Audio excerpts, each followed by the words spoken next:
Priority, நாளைக்கு எது எனக்கு ப்ரையாரிட்டி, இப்படி வச்சா அப்படி கேட்கும். கேட்காதுண்ணா தம்பி போட்டோ எடுக்கிறதுக்காக நான் பார்த்துக்கணும், நல்லா போவோம். இதான் என் வேலையே.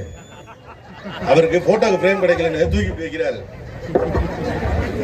ஏய் பேச வந்தேன்னா போட்டோ எடுக்க வந்தேன். நான் ஏற்கனவே 125 சால்வ் போட்டாங்க போச்சா. அப்ப அந்த மைக்கு யாரு பிடுங்கினது?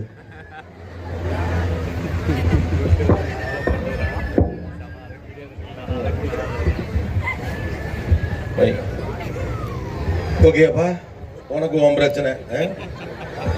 அவருக்கு போட்டோக்கு ஃப்ரேம் கிடைக்கல, மூஞ்சியை மறைக்கன்னு கண்ணை காட்டி விட்டாப்ல உங்களுக்கு யார்கிட்டயும்.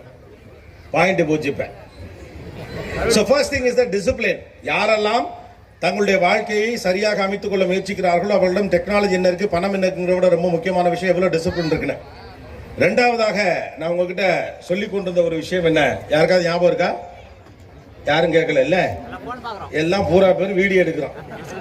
இதுல சில பேர்லாம் கடைசி வரைக்கும் அந்த சிவப்பு சுச்சி அமுக்கவே மாட்டாங்க. கை கெடுக்க 1/4 மணி நேரம் பிடிச்சிட்டு வீட்டுல போய் பார்த்தா ஒண்ணு வந்து தொலைஞ்சிருக்காது. எதுக்கு இவ்வளவு கேமரா அப்புறம் இருக்குது? எல்லாரும் இறக்குங்க. இந்த செல்போனை கண்டுபிடிச்சவங்க மட்டும்தான் வெள்ளக்காரன். அதை வச்சுட்டு என்ன பண்ணணும்னு கண்டுபிடிச்சவங்களுக்கு நாம தான். ரயில் முன்னால செல்ஃபி எடுத்து சாவுறது, இந்த மாதிரி எல்லா வேலைகளையும். So second thing is the